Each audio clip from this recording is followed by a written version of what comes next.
Let me tell you a story that might just shake your perspective and ignite something deep within you. It's about Rachel Morgan, a sharp, driven, and deeply compassionate woman who's no stranger to challenges. Picture this. Rachel, a respected civil rights attorney, finally gets a moment to breathe after weeks of tirelessly working on a high-profile discrimination case. She's earned every penny she's spending on this first-class ticket, not just for the luxury, but for the peace it promises on her journey to a conference where she continue her fight for justice. As Rachel settles into her seat, there's a calmness to her demeanor, the kind that comes from someone who's fought and won many battles. Her presence in that first-class cabin feels like a quiet triumph, a symbol of how far she's come. But, as life often does, the moment of tranquility is fleeting. Now, before we dive into the details of this harrowing journey, let me ask you something.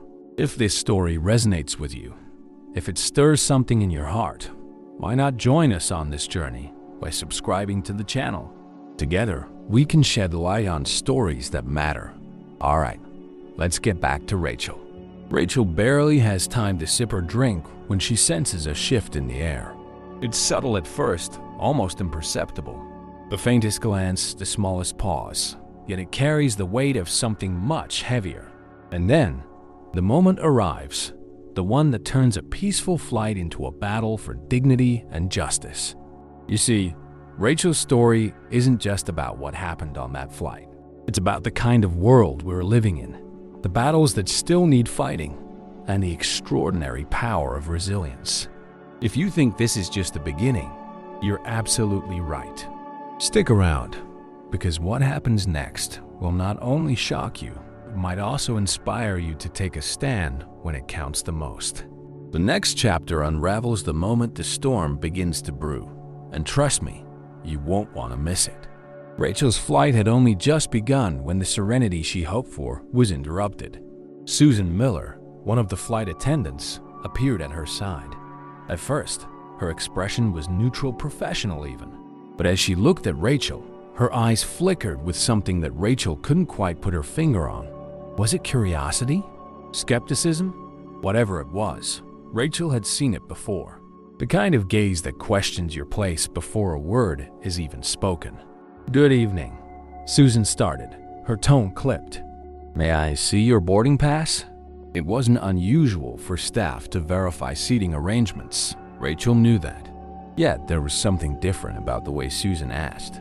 Something about the tightness in her smile and the way she lingered on Rachel's features, her dark skin, a tailored blazer that made the request feel more like an accusation. Rachel handed over her boarding pass with the ease of someone who had nothing to hide. "Here you go," she said, offering a polite smile. Susan examined the ticket longer than necessary, her brows knitting together in what seemed like disbelief. "This is for first class," Susan said, her voice taking on a tone that suggested she thought there might be a mistake. "That's correct," Rachel replied calmly. Susan hesitated, as though the confirmation didn't sit well with her. Then she handed the ticket back and muttered something about checking with the gate.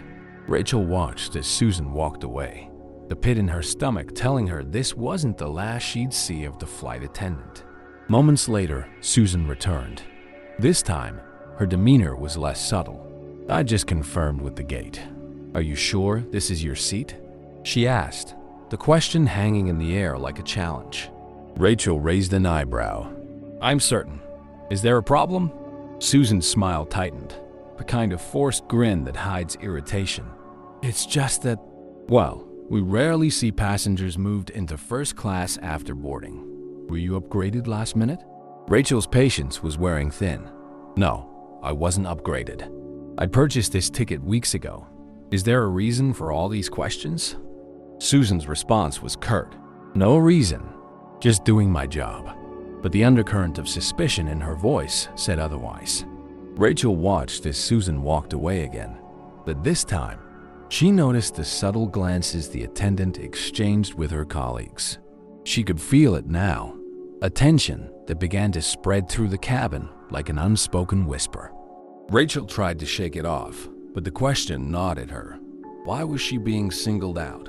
And then it hit her. She'd seen this play out before in boardrooms, courtrooms, and now, apparently, even at 30,000 feet. It wasn't about her ticket or her seat. It was about her existence in a space some didn't believe she belonged. The first confrontation had set the stage, but Rachel knew this was far from over. Little did Susan know, Rachel wasn't the type to back down. As the air thickened with unspoken tension, Rachel braced herself for what she sensed was coming next. She wouldn't just be a passenger on this flight. She would become the center of a battle she hadn't signed up for. If you think this was intense, hold on. What follows is where the stakes start to rise, and Rachel's resilience is put to the test. The small gestures that come next reveal the depth of bias that people like Rachel face daily. Stay with us as the tension builds. You won't want to miss what happens. Rachel tried to shift her focus back to the case files she had brought along. After all, this flight was supposed to be a much-needed break, a chance to prepare for the next step in her fight for justice. But her calm was disrupted by something she couldn't quite ignore. Susan had returned to the aisle, not to speak to Rachel directly, but to engage with the passengers seated nearby. It was subtle at first, just a glance in Rachel's direction, followed by hushed whispers and exaggerated gestures. But as time went on, the actions became harder to dismiss. It started with the drink service. Susan moved through the cabin with efficiency, serving each passenger in turn, offering polite conversation and smiles. But when she reached Rachel, the tone shifted. "What can I get you?" Susan asked, her words devoid of the warmth she had shown to others. "Water, please," Rachel replied, keeping her tone even. Susan left without acknowledgement, returning moments later with a small cup. She placed it on Rachel's tray table with a sharp clink and walked away without another word. It wasn't just the abruptness. It was the complete lack of common courtesy that stood out. Rachel couldn't ignore the difference in treatment. It didn't stop there. When it was time for the meal service, Rachel noticed that her tray arrived late. While other passengers had been served promptly, Rachel waited an unusually long time. When her meal finally came, it was missing key items. She flagged Susan down, pointing out the oversight. "I believe I'm missing my salad," Rachel said politely. Susan sighed as if the request was an enormous burden. "I'll check," she said, disappearing into the galley. Rachel never got that salad. These weren't monumental slights, but they added up. Each small action or lack thereof felt deliberate. The moments began to stack one on top of the other, forming a pattern that was hard to ignore. Rachel began to realize she wasn't imagining things. This was personal. Adding to the tension were the comments Susan made when speaking to other passengers, clearly within earshot. "It's so unusual to see certain changes in first-class seating," she said to a man seated nearby. Her tone dripped with implication, and Rachel could feel the heat of judgment burning through her seat. The passengers around Rachel began to take notice too. Some exchanged uncomfortable glances, while others seemed unsure how to react. Rachel spotted a couple seated across the aisle whispering to each other, their faces etched with concern. It was as if the entire cabin could sense the unfairness, but no one was ready to step in, at least, not yet. Rachel sat up straighter, forcing herself to remain composed. She reminded herself of the countless times she had been in situations like this. Situations where she had to choose between calling out injustice and maintaining her dignity. This time, she resolved to do both. Despite her best efforts to ignore the growing hostility, the environment was becoming increasingly unbearable. Each interaction with Susan carried a weight that pressed down on Rachel, forcing her to confront the reality of the situation. She wasn't welcome here, at least not in the eyes of one flight attendant. Still, Rachel wasn't the type to shrink under pressure. She knew this wasn't just about her seat on the plane. This was about standing up to a form of prejudice that had followed her throughout her life. As Susan continued her passive-aggressive behavior, Rachel began to formulate a plan. She wouldn't let this go unnoticed. But what would she do? And how far would Susan push her? The answers were coming, and they would lead to a confrontation that no one on that plane would forget. The tension is simmering now, but it's about to boil over. What happens when someone refuses to be silenced? What happens when an injustice can no longer be ignored? Stick around, because the next chapter reveals the moment when everything comes to a head, and Rachel takes a stand like never before. You won't want to miss it. The moments that followed felt like a slow, deliberate unraveling. Rachel tried her best to focus on her work, but the tension in the cabin was almost palpable. Every glance from Susan, every delayed response, every seemingly minor slight, it all built up to a moment Rachel could no longer ignore. But it was Susan's next move that would escalate the situation from uncomfortable to outright unacceptable. The announcement came over the intercom, signaling the seatbelt check before takeoff. Susan moved through the first-class cabin, ostensibly ensuring all passengers were properly secured. But when she reached Rachel, she stopped, placed a hand on the back of the seat, and leaned in closer than necessary. "There seems to have been an issue with your booking," Susan said, her voice low but pointed. Rachel looked up, surprised. "An issue? What kind of issue?" she asked, keeping her tone measured. Susan sighed, as though she were doing Rachel a favor. "It appears your seat might have been double booked. I'll need to move you to the main cabin while we sort this out." Rachel froze. Double booked? That was highly unlikely. She had confirmed her reservation multiple times and checked in without issue. "I'm sorry," Rachel said, her voice calm but firm. "There's no mistake. This is my seat. I paid for it. I have the receipt and ticket to prove it." Susan's expression hardened. "I understand, but mistakes do happen. The main cabin is perfectly comfortable, and we'll get this resolved after takeoff." Rachel's patience was running thin. "I'm not moving. If there's a mistake, it's on your system, not me. My seat assignment is clear, and I expect it to be respected." Susan straightened, her lips pressing into a thin line. "Miss, I'm trying to handle this politely, but I will involve the captain if necessary." Rachel felt the heat rise in her chest. This wasn't just a misunderstanding. This was an attempt to intimidate her out of a space she had every right to occupy. She took a deep breath, steadying herself before speaking. "Please do," Rachel said, her voice unwavering. "Bring the captain. I'd like to understand why I'm being singled out when my ticket is valid." The cabin grew quieter as nearby passengers tuned in to the exchange. Some murmured among themselves, while others shot sympathetic glances in Rachel's direction. Still, no one spoke up. The weight of isolation settled over her like a heavy blanket, but she refused to let it show. Susan stood there for a moment, clearly thrown off by Rachel's refusal to back down. Then, with a huff, she turned on her heel and marched toward the cockpit. Rachel leaned back in her seat, her heart pounding. She knew this wasn't over. Minutes later, Susan returned, this time with the captain in tow. He was a middle-aged man with a neutral expression, but Rachel could sense his unease as he approached. "Good evening, ma'am," the captain began, his tone diplomatic. "I understand there's been a misunderstanding with your seat assignment." "No misunderstanding," Rachel replied evenly. "I purchased this ticket, and I'm sitting in the seat assigned to me.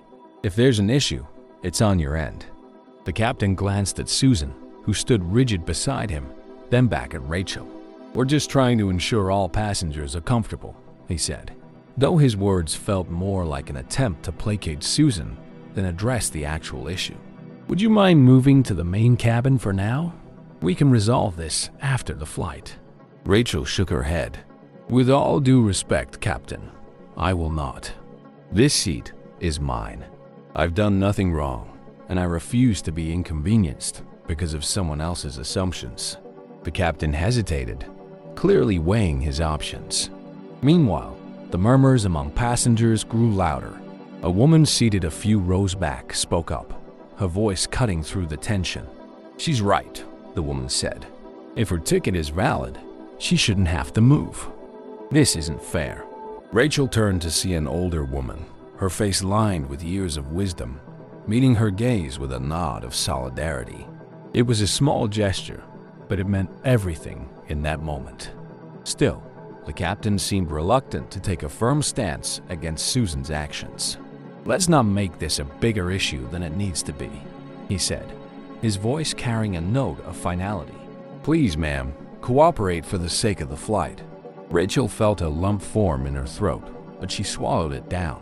She knew what this was, an attempt to silence her, to make her disappear quietly so the status quo could remain unchallenged. But she also knew she couldn't let that happen. Before she could respond, a man seated across the aisle spoke up.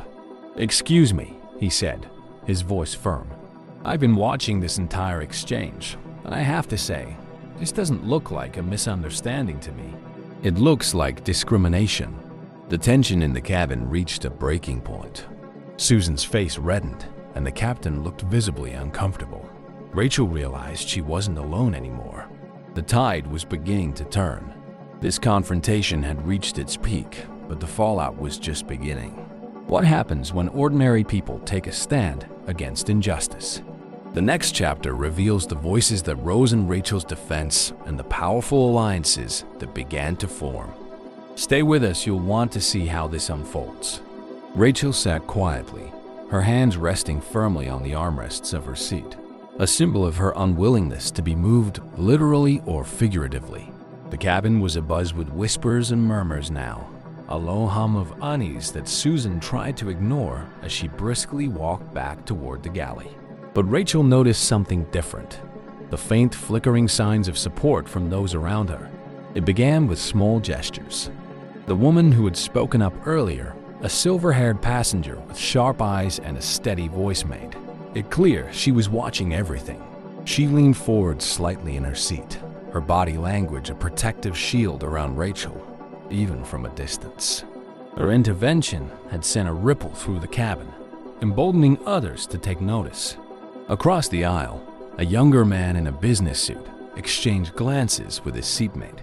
Though neither of them spoke, their furrowed brows and occasional glances towards Susan's direction made it clear they were uneasy with how things had unfolded. Another passenger, a middle-aged woman in casual attire, discreetly turned her head to watch as Susan whispered hurriedly to another crew member near the galley. Her eyes darted back to Rachel, then down to her phone, as if considering whether to document the incident. Still, the support wasn't unanimous. Rachel could feel the discomfort radiating from some passengers who avoided eye contact altogether, preferring to retreat into their books, headphones, or screens. Whether out of apathy or fear of involvement, they stayed silent. Rachel understood this silence. She had encountered it countless times before, but she also knew that even passive observation carried weight. It meant people were paying attention, and that alone was a start. The most overt act of support came from the woman seated a row ahead of Rachel. As Susan passed by on her way back to first class, the woman raised her voice just enough for it to carry. "Excuse me, but I think it's clear this passenger belongs here. Why is this still an issue?" Susan paused mid-stride, clearly caught off guard by the directness of the comment. She glanced at the woman, her professional smile faltering for a split second before she recovered. "We're just addressing a minor misunderstanding," Susan replied, her voice tight. "Doesn't look minor to me," the woman shot back. "It looks unnecessary." Rachel felt a surge of gratitude toward the stranger. Though she didn't know her name, the woman's intervention was like a lifeline. It reminded Rachel that while there would always be those who stayed silent, there would also be people willing to speak up, even when it was uncomfortable. Susan seemed rattled now, her composed exterior beginning to crack under the weight of scrutiny. She hurried back to the galley without another word, leaving a trail of tension in her wake. Meanwhile, the murmurs among passengers grew louder. "I don't know why she's being treated this way," one man whispered to his wife. "It's disgraceful," she replied. "She has every right to that seat." Rachel took a deep breath, her resolve bolstered by the small but meaningful acts of solidarity around her. While the majority of the cabin remained passive, the few who had spoken up were enough to remind her that she wasn't completely alone in this fight. As the flight continued, Rachel began to notice subtle shifts in the atmosphere. Passengers who had previously seemed indifferent now stole glances at her, their expressions ranging from curiosity to quiet approval. Even the crew appeared to sense the changing mood. A younger flight attendant, who had avoided engaging with Rachel earlier, hesitated near her row before finally asking, "Is there anything I can get you, ma'am?" Rachel declined politely, but the interaction wasn't lost on her.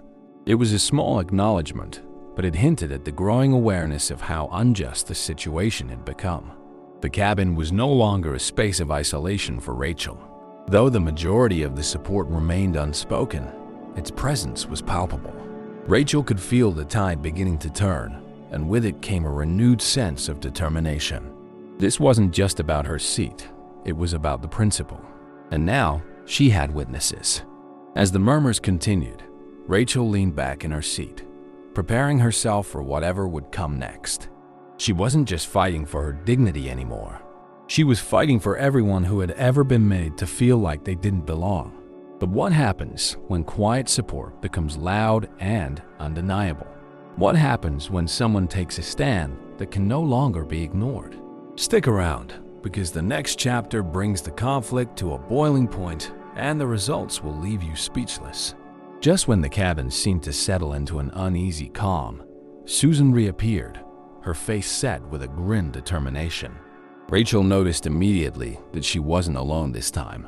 A younger male flight attendant trailed behind her, holding a clipboard and avoiding direct eye contact with the passengers.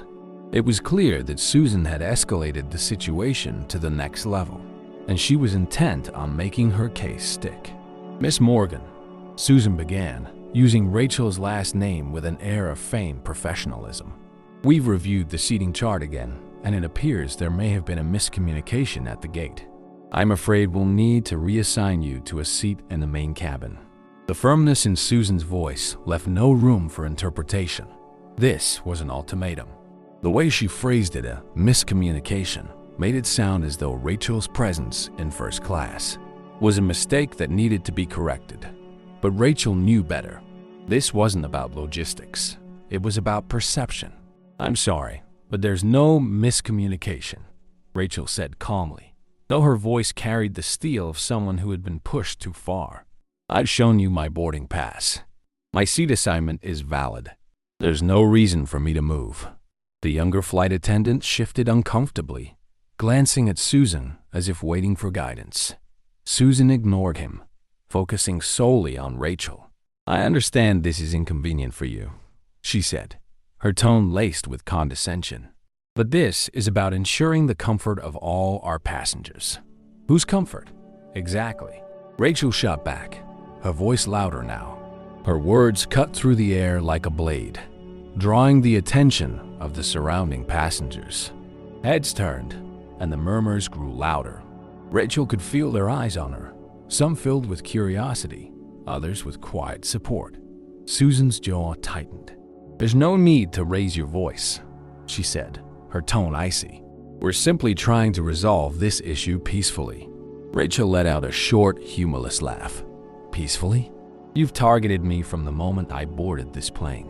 You've questioned my presence here, ignored my valid ticket, and now you're trying to force me out of a seat I paid for. Tell me, what part of this is peaceful?" The tension in the cabin was now thick enough to cut with a knife.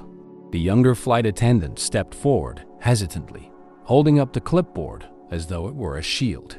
"Maybe we should," he began, but Susan silenced him with a sharp glare.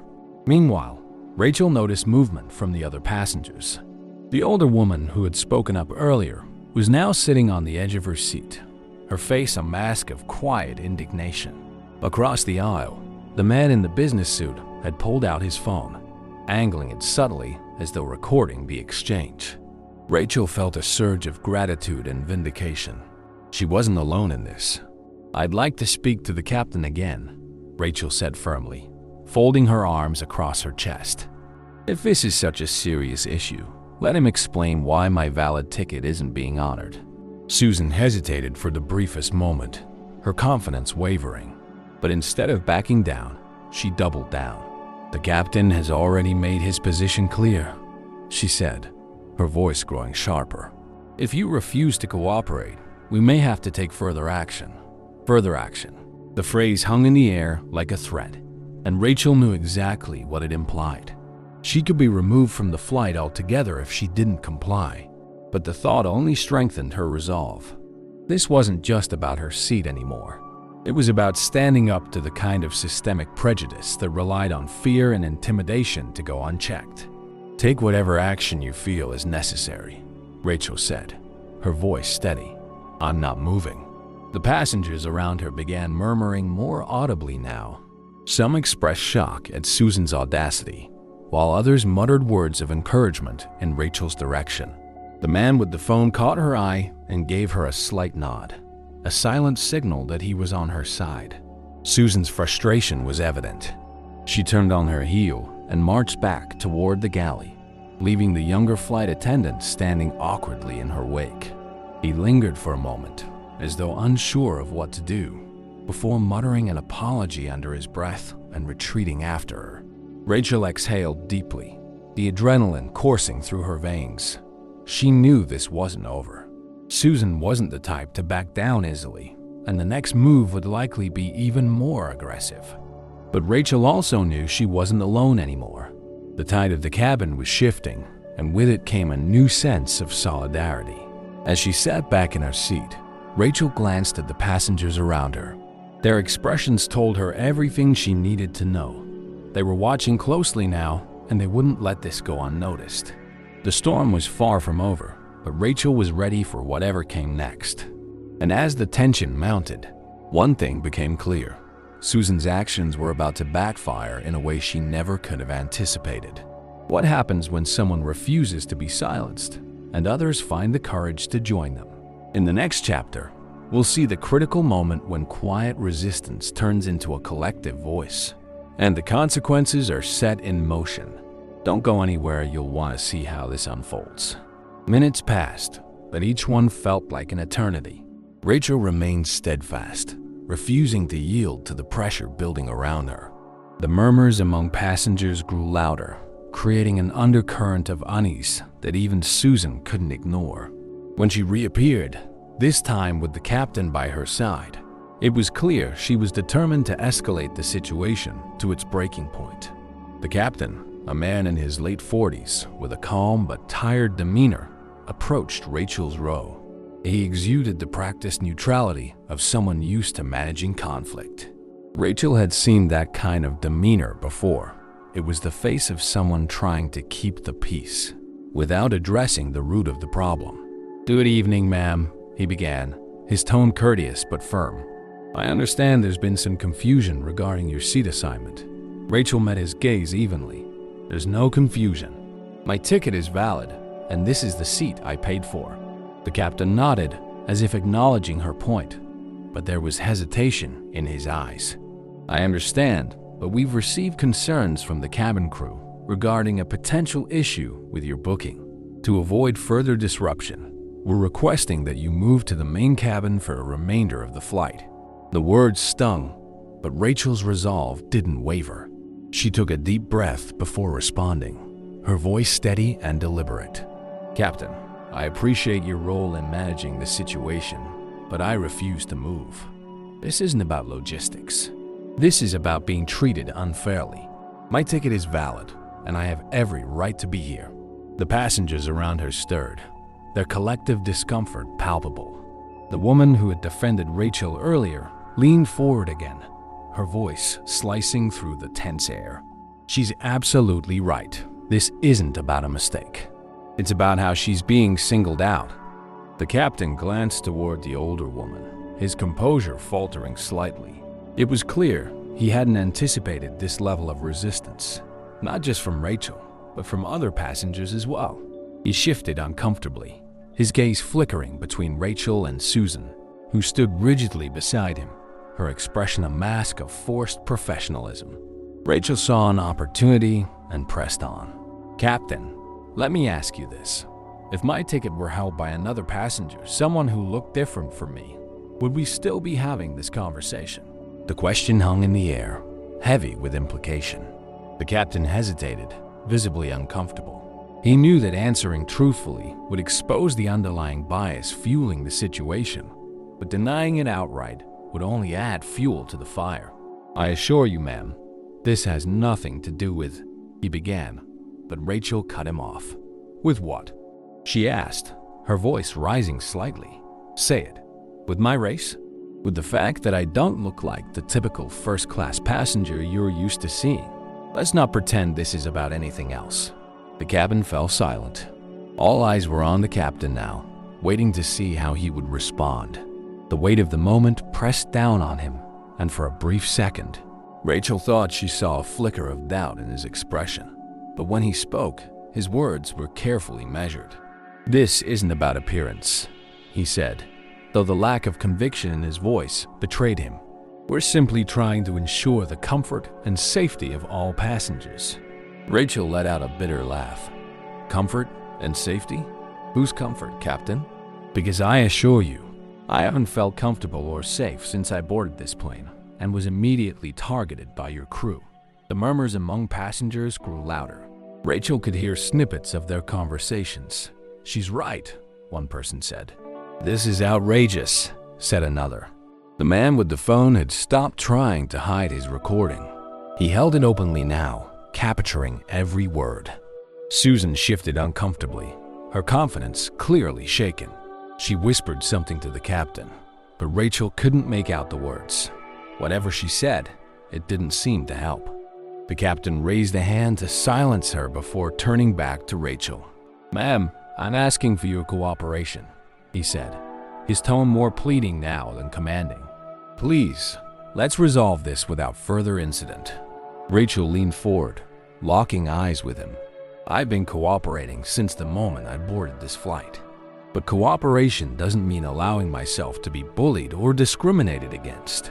If you want to resolve this, start by addressing the real issue here, why I'm being treated differently in the first place." For a moment, no one spoke. The tension in the cabin was almost unbearable. Finally, the captain sighed and stepped back. "I'll need a moment to discuss this with my crew," he said before retreating to the galley with Susan in tow. As they walked away, Rachel noticed the passengers around her becoming more vocal. The older woman turned to the couple seated across the aisle. "This is disgraceful," she said loudly enough for others to hear. "Someone needs to hold them accountable." The couple nodded in agreement, their expressions resolute. The man with the phone leaned over toward Rachel and whispered, "Don't let them push you around. I've got this all on video." Rachel nodded, grateful for his support. Despite the hostility she had faced, she felt a renewed sense of strength, knowing that others were standing with her now. When the captain returned, his expression was noticeably strained. "Ma'am," he began, "you may remain in your seat for the duration of the flight. I apologize for any inconvenience." Rachel's victory was undeniable, but the fight wasn't over. Susan's resentment was visible, and the damage had already been done. Yet, Rachel felt a sense of vindication. She had stood her ground, and in doing so, she had made it clear that she wouldn't be silenced. But the story doesn't end here. What happens when the truth starts to spread beyond the confines of the plane? When one act of resistance inspires others to speak out? Stick around, because the next chapter uncovers the power of exposure and the start of a movement that no one saw coming. As the flight continued, Rachel tried to settle back into her seat, but the weight of the confrontation lingered. The cabin had grown quieter, but the tension was unmistakable. Then, just as she was beginning to gather her thoughts, the man with the phone leaned toward her. He had been a silent observer for most of the ordeal, but now he introduced himself. "Hi, I'm Michael Carter," he said, his tone low but warm. "I've been recording everything since the first exchange. I thought you might need this later." Rachel looked at him, her initial reaction a mix of surprise and gratitude. "Thank you, Michael," she said. "I can't tell you how much this means." "I wasn't sure anyone else noticed what was happening." Michael nodded. "Everyone noticed," he said, glancing around the cabin. "But not everyone knew what to do. I'm not just going to sit by and let this kind of behavior slide." You handled yourself with so much grace. But this isn't just your fight. It's all of ours." Rachel smiled faintly, the tension in her chest easing slightly for the first time since the ordeal began. She wasn't alone anymore, and that small reassurance made a world of difference. Michael opened his phone and showed her the video.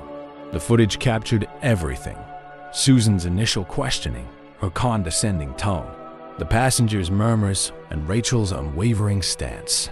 Even the captain's reluctant apology was documented.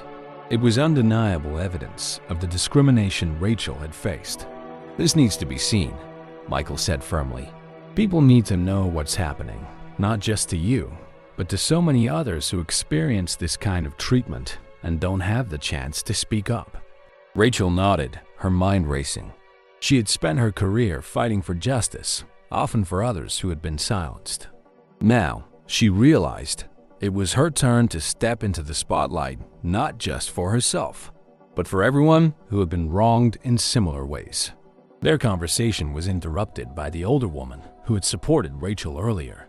She leaned over from her seat, her expression resolute.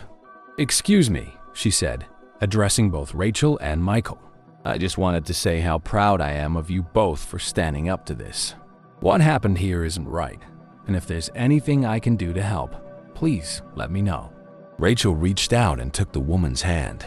"Thank you," she said, her voice soft but full of gratitude. "Your support means more than I can say." The woman smiled. "I've seen too much in my lifetime to stay silent. You remind me of my daughter, strong, determined, and unwilling to accept anything less than what's fair." The interaction sparked a ripple effect. One by one, other passengers began to speak up. A man 2 rows behind Rachel chimed in. "I couldn't believe what I was seeing. The way she treated you was outrageous."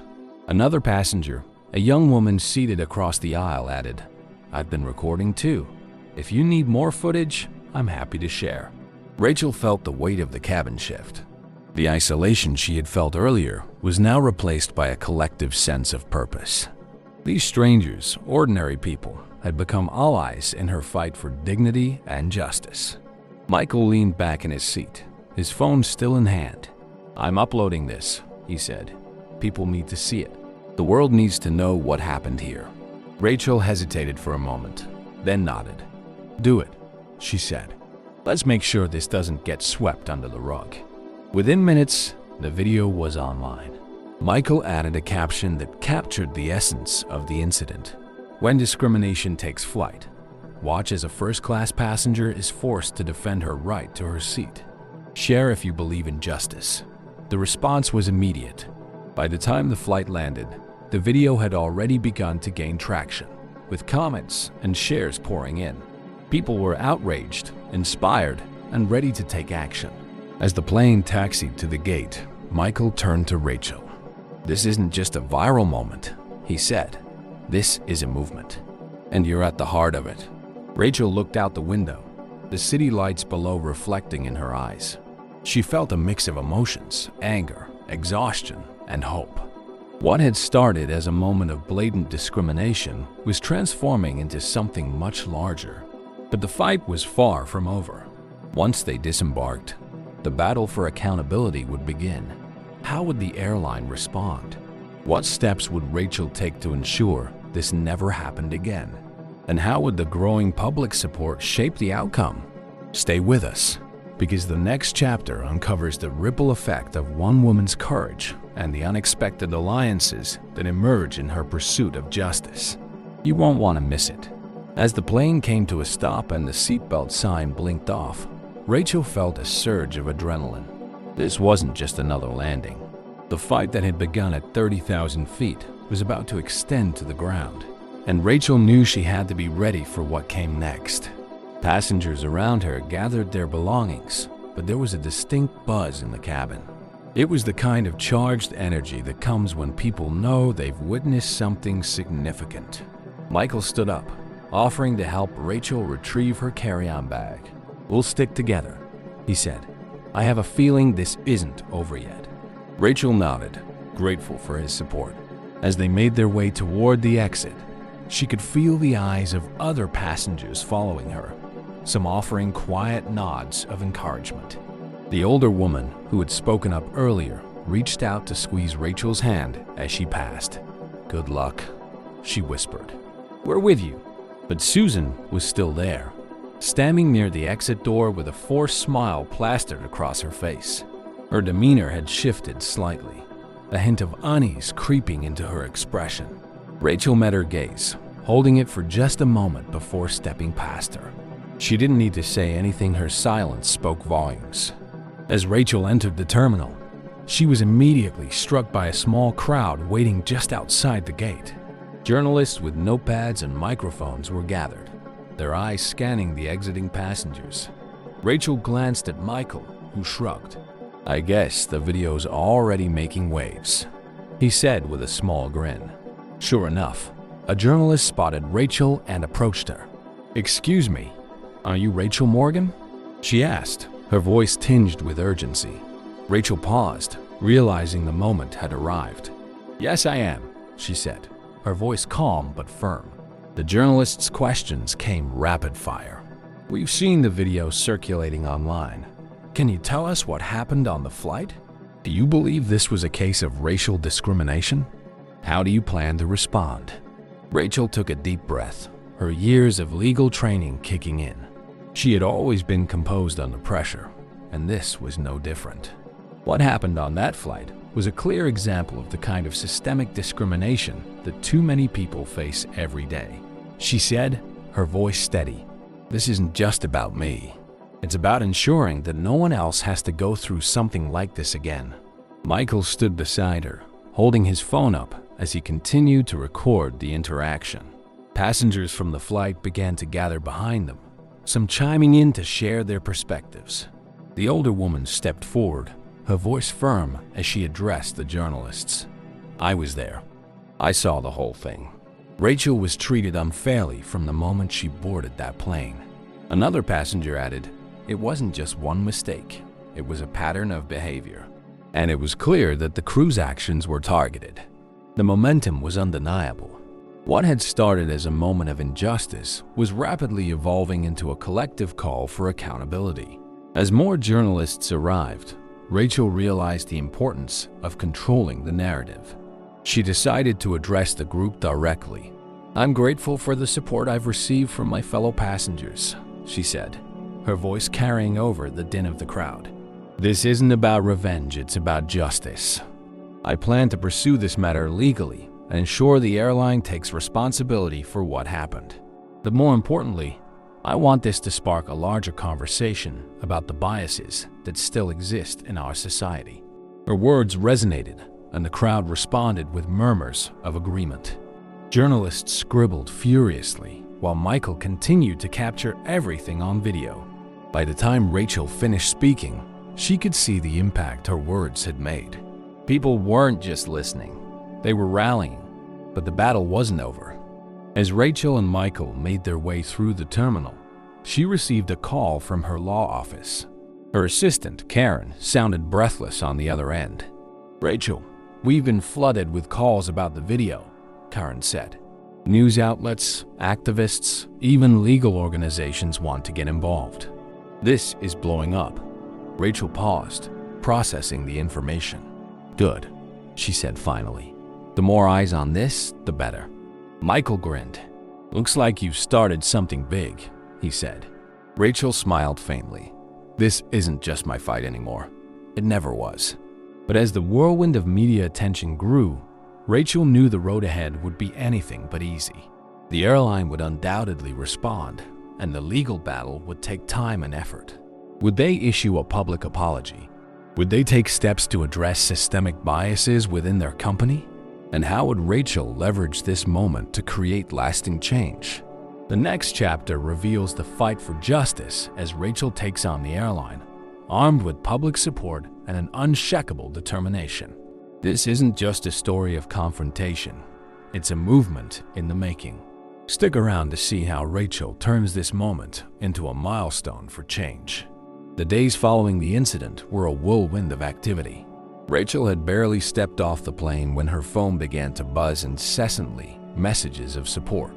calls from reporters, and inquiries from organizations that wanted to help. The video Michael uploaded had gone viral overnight, garnering millions of views and sparking heated debates about systemic racism in the airline industry. Rachel wasted no time. As a seasoned civil rights attorney, she knew the momentum was everything in cases like this. She returned to her office, gathered her legal team, and immediately began outlining her strategy. This wasn't just going to be about compensation or a public apology.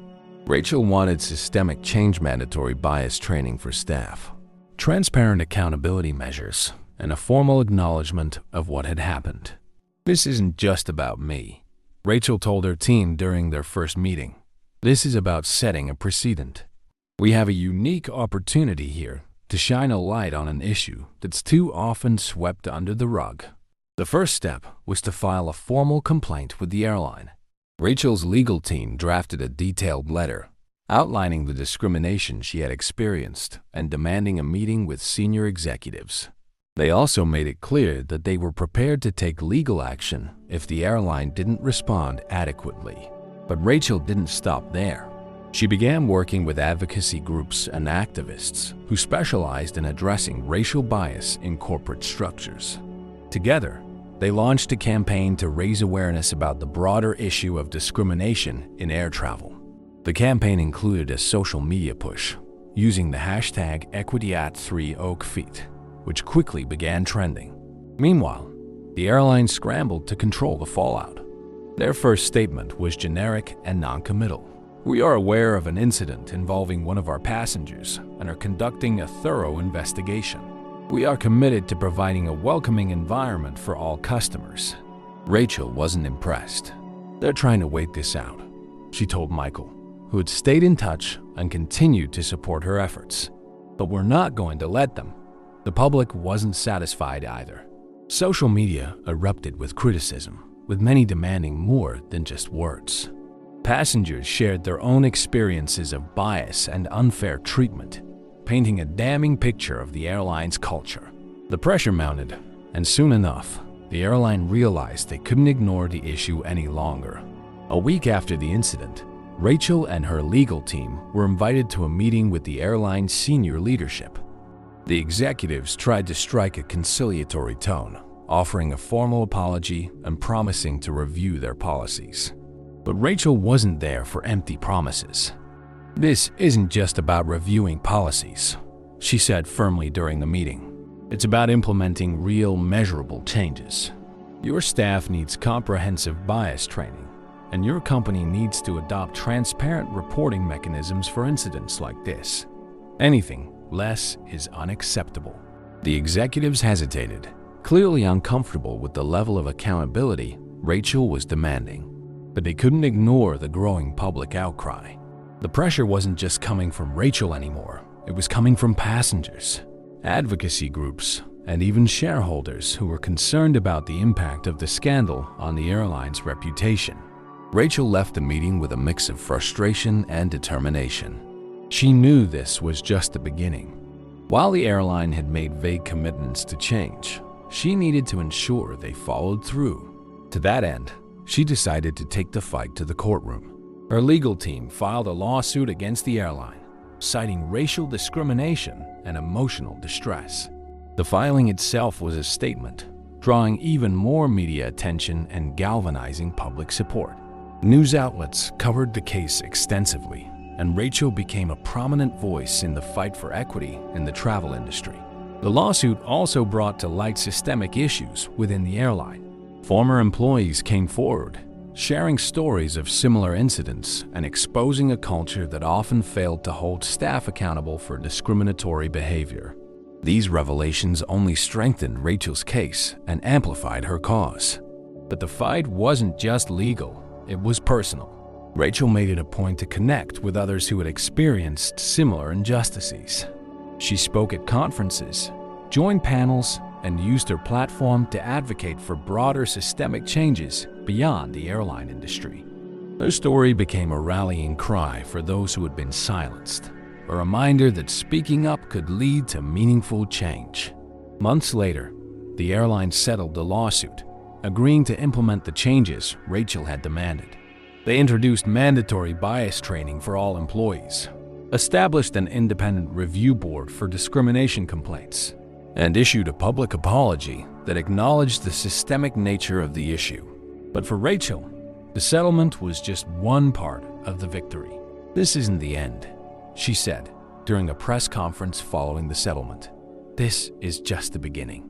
We've taken a step forward, but the fight for justice is far from over. We must continue to challenge the systems that allow discrimination to persist." Her words resonated deeply, inspiring others to take action in their own lives and industries. Rachel's courage had turned a moment of injustice into a movement for change, proving that even in the face of adversity, resilience and determination could create ripples that reached far beyond the individual. The story of Rachel Morgan didn't end with that flight. It soared far beyond it, touching lives and transforming systems. And as we close this chapter, we invite you to reflect on the power of standing up for what's right, no matter how difficult the journey may seem. If this story moved you, don't forget to subscribe to our channel for more inspiring stories like Rachel's. And if you've faced challenges like this yourself, we'd love to hear your story. Together, we can amplify voices, challenge injustice, and create a more equitable world. See you in the next video.